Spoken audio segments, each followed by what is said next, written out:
Bismillahirrahmanirrahim. Assalamualaikum warahmatullahi wabarakatuh. Bapak-bapak, ibu-ibu, mas-mas, mbak-mbak, khususnya adik-adikku sekalian yang dirahmati Allah dimanapun Anda berada, kembali di IIP Channel bersama saya, IIP Wijayanto.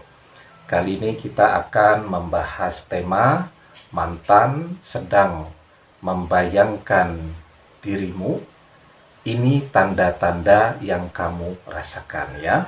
Nah, jadi ketika seseorang ya membayangkan kita, menghayalkan diri kita, bahkan membicarakan kita, atau kalau masyarakat menyebutnya sebagai ngerasani kita ya, apakah ada tanda yang kemudian bisa kita rasakan, baik itu pada fisik kita ataupun pada batin ya, atau hati kita.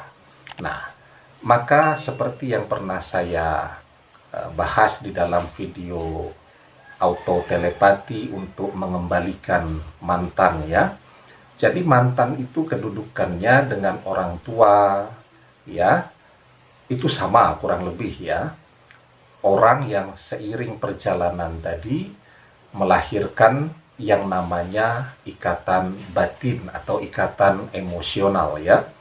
Jadi misal ketika ibu saya ya itu kangen dengan saya, dia batin ya, itu saya rasanya terbayang-bayang saja wajah dia terus ya, dan kemudian saya akan telepon dia dan dia bilang, nah tadi baru tak pikirin nongol juga begitu ya. Nah itu namanya ikatan batin ya, yang terbangun secara alamiah karena memang faktor kedekatan yang sudah berlangsung cukup lama.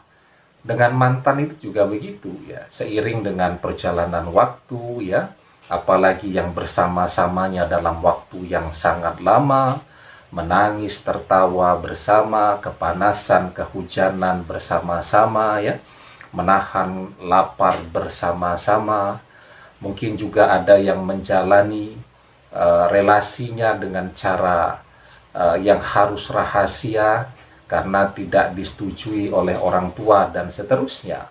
Dan itu semakin berat ya perjalanan cinta tadi dijalani, maka ikatan batin itu juga akan menjadi semakin kuat.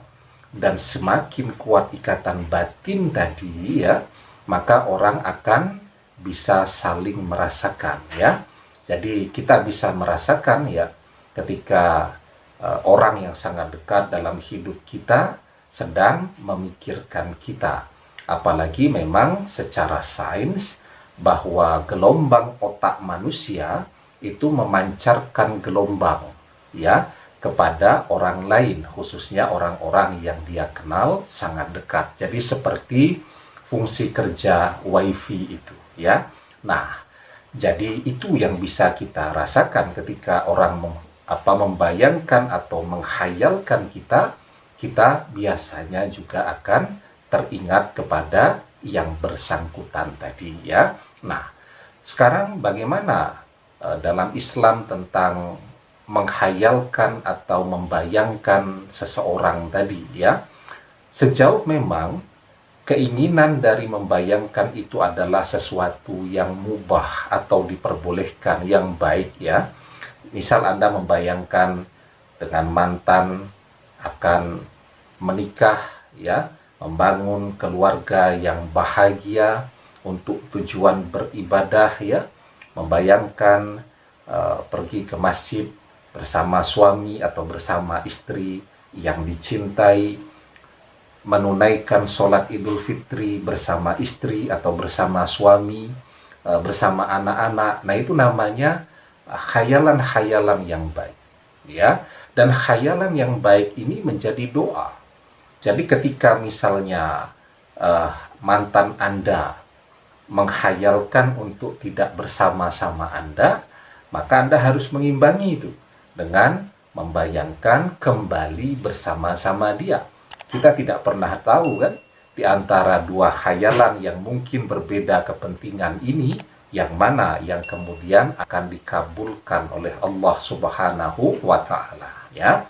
Nah, Di dalam sebuah hadis dijelaskan, "Idza tamanna ahadukum falyakthir, fa innama yas'alu rabbahu azza wa jalla." Ketika kalian berangan-angan, perbanyaklah, karena sejatinya dia sedang meminta kepada Rabb-Nya, Allah azza wa jalla. Ya, jadi ketika kita melamun, kita menghayalkan ya, yang baik-baik, itu sesungguhnya kita sedang berdoa dan meminta kepada Allah. Karena itu kalau menghayal yang baik-baik, menghayal yang diperbolehkan ya. Sehingga memang semoga apa yang dikhayalkan itu bisa kembali menjadi sesuai dengan apa yang kita harapkan kalau sudah berpisah, bisa kembali bersama-sama ya. Nah, semoga apa yang dikhayalkan itu ya kemudian diaminkan oleh para malaikat dan Allah Subhanahu wa taala kabulkan, semoga segera menjadi kenyataan. Demikian, semoga bermanfaat. Wallahu a'lam bishawab, billahi taufik wal hidayah. Assalamualaikum warahmatullahi wabarakatuh.